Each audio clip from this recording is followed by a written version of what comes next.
وہ Bradford university کی degrees لے رہے ہیں، اور بریڈفورڈ یونیورسٹی سے جو پرسنٹیج ہے فرسٹ ڈویژنز کی وہ نمل یونیورسٹی کی زیادہ ہے۔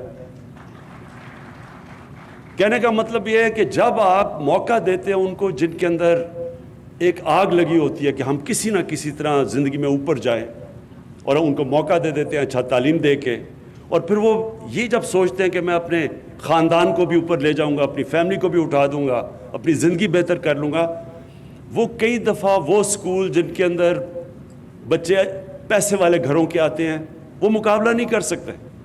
اور یہ نمل یونیورسٹی میں آپ دیکھ لیں کہ نہیں، وہ جو نمل یونیورسٹی کے اندر جس طرح کے بچوں کے اندر ڈرائیو ہے وہ نظر آتی ہے ان کے رزلٹس پہ۔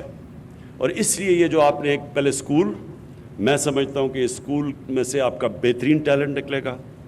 دوسرا جو یونیورسٹی ہے یہ بڑی ضرورت تھی یہاں سارے علاقے کے لیے، کوالٹی کی یونیورسٹیز یہ جو آپ بنانے جا رہے ہیں، میں آپ کو مبارک بھی دیتا ہوں، اور آپ یقین دلاتا ہوں کہ پوری طرح انشاءاللہ میں آپ کی اس پہ سپورٹ کروں گا ہر تک، اینڈ تک۔ اور پھر جو ہاسپٹل ہے یہ بہت ضروری ہے، یہ جو 500 بیڈ کا ہاسپٹل بنا ہے اس کی بڑی ضرورت ہے اس سارے علاقے میں۔ آبادی ہماری بڑھتی جا رہی ہے، ہمارے پاس اتنے ہاسپٹلز نہیں، نرسز نہیں، ڈاکٹرز نہیں، تو یہ جو آپ پہلا تو یہ قدم ہے کہ اس علاقے میں ایک ہاسپٹل کی بہت ضرورت تھی، تو یہ جو آپ نے 500 بیڈ کا ہاسپٹل بنایا اور یہ جو شروع کر رہے ہیں آپ، اس کے لیے پھر سے میں آپ کو ریپیٹ کرتا ہوں کہ پوری ہم سپورٹ دیں گے۔ لیکن میں آپ کو یہ بھی بتا دوں کہ جو پاکستان میں جتنے ہاسپٹل کی ضرورت ہے وہ گورنمنٹ نہیں بنا سکتی، اور اس کے لیے ہم نے ایک ایسا زبردست، اور میں دونوں پنجاب اور پختونخوا کی گورنمنٹس کو خاص طور پہ خراج تحسین پیش کرنا چاہتا ہوں کہ جو ہیلتھ کارڈ ہے، جو ہیلتھ کارڈ لے کے آئے ہیں یہ انشاءاللہ آپ دیکھتے رہیں، میں آپ کے سامنے یہ بھی پیشن گوئی کرتا ہوں کہ 5 سال 6 سال 8 سال 10 سال تک، میکسیمم 10 سال تک یہاں کا جو ہیلتھ سسٹم ہوگا، ہمارے سے بڑے امیر ترین ملکوں کا بھی وہ ہیلتھ سسٹم نہیں ہوگا جو پاکستان کا بننے جا رہا ہے۔ اور وہ کیوں؟ وہ اس لیے کہ ہیلتھ کارڈ میں ہر خاندان میں، اور فیصلہ ہوا ہے کہ اگلے سال کے اینڈ تک ہر پنجاب کا اور پختونخوا کا خاندان اس کے پاس ہیلتھ انشورنس ہوگی۔ اس کو کہتے ہیں یونیورسل ہیلتھ کوریج۔ یہ آپ حیران ہوں گے، میں پھر سے کہہ رہا ہوں، امیر ترین ملکوں کے اندر بھی یونیورسل ہیلتھ کوریج نہیں ہے۔ یہ جو کارڈ ہے ہیلتھ کارڈ، اس سے کیا ہوگا؟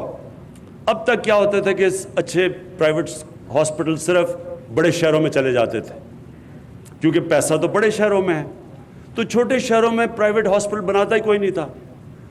اب ہم پرائیویٹ ہاسپٹلس کو انکریج کر رہے ہیں، انشاءاللہ ان کو سستی زمینیں دیں گے ہاسپٹل پرائیویٹ سیکٹر کو آنے میں، ساری ان کی جو اکوپمنٹ پاکستان میں، ہیلتھ ہاسپٹل کی اکوپمنٹ پاکستان میں نہیں بنتی، ساری وہ ہم ان کو ڈیوٹی فری اجازت دیں گے باہر سے امپورٹ کرنے کی۔ اور اس کے بعد ہیلتھ کارڈ کی وجہ سے جب عام ہر گھر کے پاس ایک ہیلتھ کارڈ آ جائے گا گھرانے میں، تو کوئی بھی جا کے، اور ہیلتھ کارڈ میں آپ کسی بھی ہسپتال میں جا کے اپنا علاج کروا سکتے ہیں، یہ نہیں کہ صرف گورنمنٹ ہاسپٹل، کسی بھی پاکستان کے ہسپتال میں ہیلتھ کارڈ سے آپ اپنا علاج کروا لیں گے۔ اس سے یہ ہوگا کہ غریب ترین علاقوں کے اندر جب سب لوگوں کے پاس ہیلتھ فیملیز کے پاس ہوگا تو پھر پیسہ کا تو مسئلہ نہیں ہوگا، تو اس سے انشاءاللہ پورا ہم اپنا ایک ہیلتھ سسٹم کھڑا کریں گے پاکستان میں، جو کہ سارے علاقوں کو کور کرے گا، غریب علاقوں کو بھی۔ اور یہ میرا ایک، مجھے انشاءاللہ جب لوگ کہتے ہیں کہ کیا، میرے سے پوچھتے ہیں کہ آپ کے جب 5 سال پورے ہوں تو آپ کیا چاہیں گے کہ پاکستان میں کیا چیز ہوگی تو آپ سمجھیں گے آپ کامیاب ہوں؟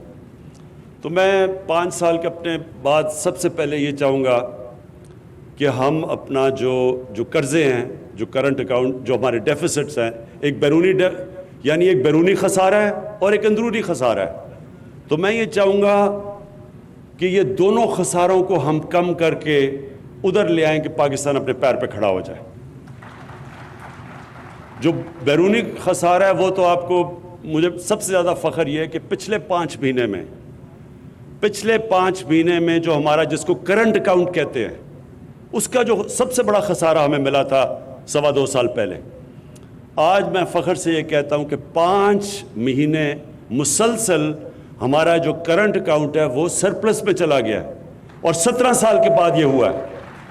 اب دوسری زور لگانا ہے کہ اپنا جو فسکل ڈیفیسٹ ہے، یعنی ہماری جو آمدنی ہے وہ ابھی بھی کم ہے، ہمارے خرچے زیادہ ہیں، لیکن ابھی تک مجھے اس کا ابھی تک یہ فخر ہے کہ آج اگر ہمیں قرضوں کی قسطیں واپس نہ کرنی پڑیں جو کہ قرضے انہوں نے پچھلوں نے، تو ہم نے اپنی آمدنی اور خرچے کو اب بیلنس کر لیا ہے، یعنی ہمارا خسارہ نہیں ہے۔ اب خسارہ تب آتا ہے کیونکہ ہمیں یہ قرضوں کی قسطیں دینی پڑتی ہیں، اور انشاءاللہ وہ آمدنی ہم بڑھانے کی پوری اب زور لگا رہے ہیں، اپنے ملک میں ویلتھ کریشن کر رہے ہیں، اور مجھے پورا یقین ہے کہ انشاءاللہ جب اگلے ہمارے 5 سال پورے ہوں گے تو یہ سب سے پہلے تو یہ کہ جو قرضوں کا بوجھ ہے انشاءاللہ اس کو کم کریں۔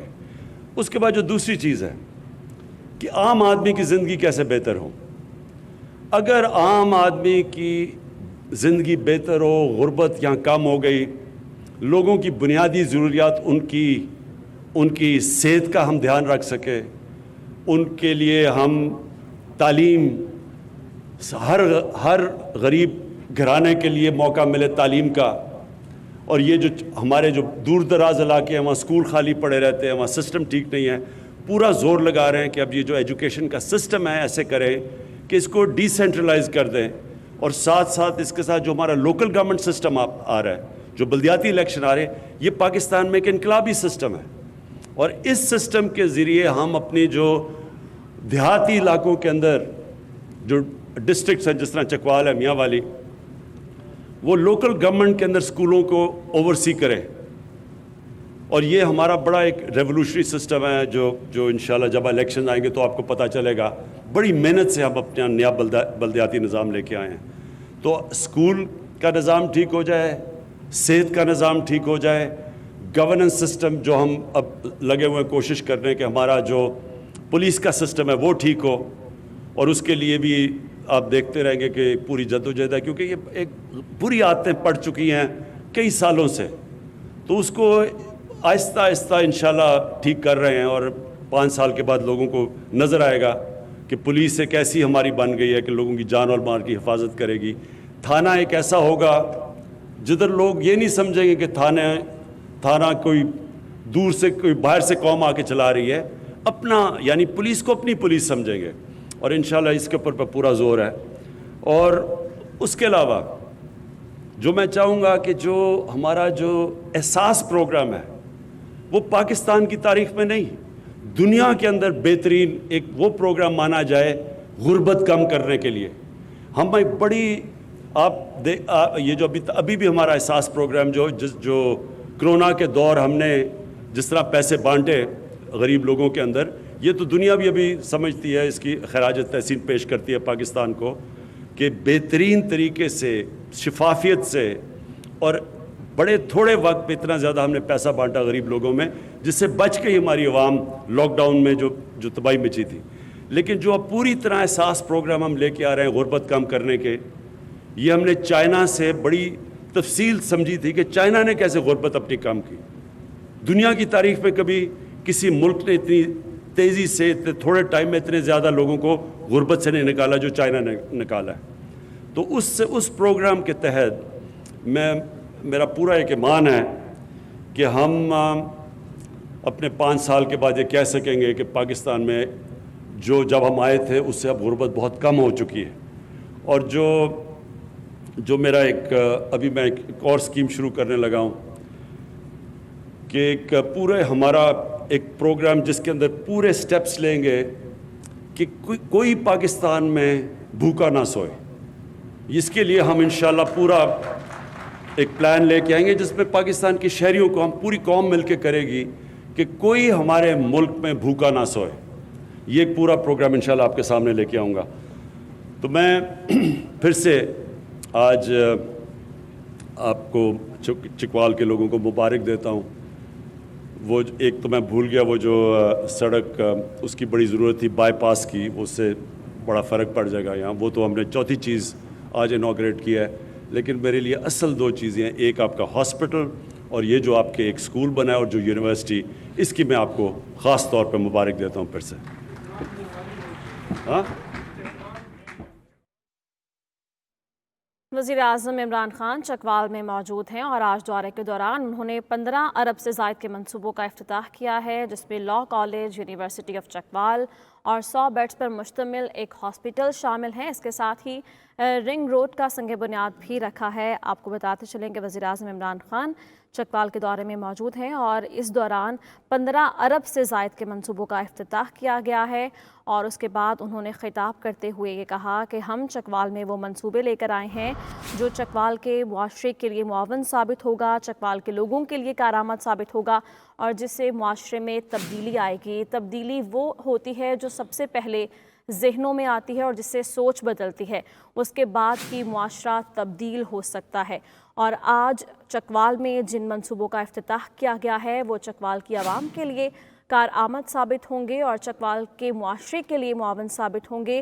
وزیر اعظم عمران خان نے چکوال میں 15 ارب سے زائد کے منصوبوں کا افتتاح کر دیا ہے اور ان منصوبوں میں law college, university of Chakwal اور 100 بیڈز پر مشتمل ایک ہاسپٹل بھی شامل ہیں. اس کے ساتھ ہی رنگ روڈ کے منصوبے کا بھی سنگ بنیاد رکھا ہے. منصوبوں کے افتتاح کے بعد انہوں نے کہا کہ چکوال میں وہ تمام منصوبوں کا افتتاح کیا گیا ہے اور جو معاشرے کے لیے معاون ثابت ہوں گے اور اس کے ساتھ ہی چکوال کے لوگوں کو ترقی کی راہ پر گامزن کرنے کے لیے یہ اہم منصوبے شروع کیے گئے ہیں جو کہ جلد پایہ تکمیل تک پہنچا دیے جائیں گے. اور آپ کو بتاتے چلیں کہ اس وقت وہ چکوال میں ہی موجود ہیں اور انہوں نے خطاب کے دوران یہ کہا کہ چکوال میں متعدد ایسے منصوبے لا رہے ہیں جو چکوال کی عوام کے لیے اور چکوال کے معاشرے کے لیے معاون ثابت ہوں گے. اس سے پہلے چکوال میں یونیورسٹی موجود نہیں تھی اور آج یونیورسٹی آف چکوال کا سنگ بنیاد رکھ دیا گیا ہے اور ساتھ ہی ایک لاء کالج کا بھی افتتاح کیا گیا ہے جس کی مبارکباد بھی انہوں نے دی ہے.